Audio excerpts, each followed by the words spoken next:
جو گندے نظریات ہوتے ہیں یہ بھی بیماری ہوتی ہے۔ کفر ایک بیماری ہے، الحاد ایک بیماری ہے، گندا نظریہ ہے۔ یہ کوئی نہیں معاذ اللہ کائنات کو بنانے والا، یہ ایک باطل نظریہ ہے۔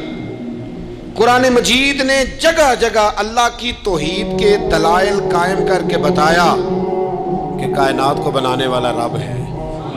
هو الذی خلق لکم ما فی الارض جمیعا ثم استوی الی السماء فسواہن سبع سماوات وہو بکل شیء علیم۔ فرمایا زمین میں جو کچھ ہے نا وہ رب نے سارا تمہارے لیے بنایا ہے۔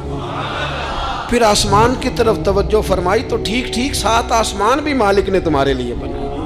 اللہ ہے اس کائنات کو بنانے والا، اللہ۔ یا ایھا الناس اعبدوا ربکم الذی خلقکم والذین من قبلکم لعلکم تتقون۔ اے لوگو اس رب کی عبادت کرو جس نے تمہیں پیدا کیا ہے۔ خود بخود نہیں تم پیدا ہوئے، تمہیں اس نے پیدا کیا ہے، تم سے پہلوں کو بھی اس نے عبادت کرو اس کی، لعلکم تتقون، تاکہ تم پرہیزگار ہو جاؤ۔ قرآن نے شفا دی اس باطل نظریے سے کہ کائنات خود بخود بن گئی۔ پھر لوگ شرک کرتے تھے کہ یہ بت بھی اللہ کے ساتھ شریک ہیں، بہت سارے ہیں کائنات کو بنانے والے۔ تو رب نے فرمایا وَإِلَٰهُكُمْ إِلَٰهٌ وَاحِدٌ، تمہارا معبود ایک معبود ہے، لا الہ الا، اس کے سوا کوئی عبادت کے لائق۔ ہاں هو الرحمن الرحیم، ہے بڑا ہی مہربان، نہایت ہی رحم فرمانے والا ہے، بڑا مہربان ہے، بڑا کریم۔ تو یہ سارے کفر سے، شرک سے، الحاد سے۔ پھر لوگ کہتے تھے دنیا میں آئے ہیں، مریں گے تو بات ختم ہو جائے گی، معاملہ یہ اس دنیا تک ہے۔ اس مرض کا بھی قرآن نے علاج کیا، یہ بھی بیماری ہے کہ کائنات یہی ختم ہو جائے گی، کھاؤ پیو موج کرو۔ قرآن نے کہا نہیں، والآخرۃ خیر وابقیٰ، آخرت تمہارے لیے بہتر بھی ہے اور ہمیشہ رہنے والی بھی ہے۔ قرآن مجید نے آخرت کا تصور پیش کیا۔ قرآن مجید نے کہا الذی خلق الموت والحیات لیبلوکم ایکم احسن عملا۔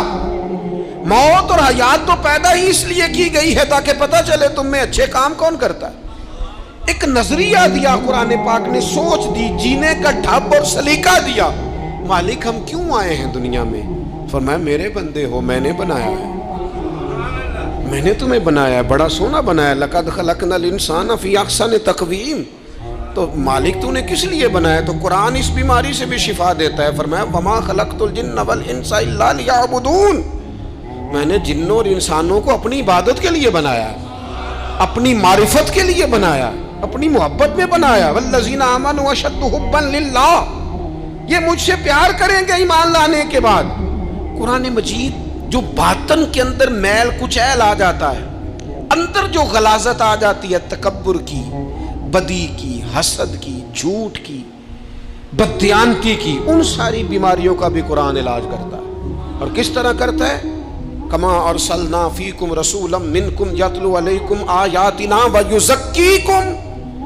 فرمایا میں نے تمہیں رسول عطا کیے، یہ تم پر میری آیتیں پڑھتے جائیں گے اور تمہیں پاک فرماتے جائیں گے۔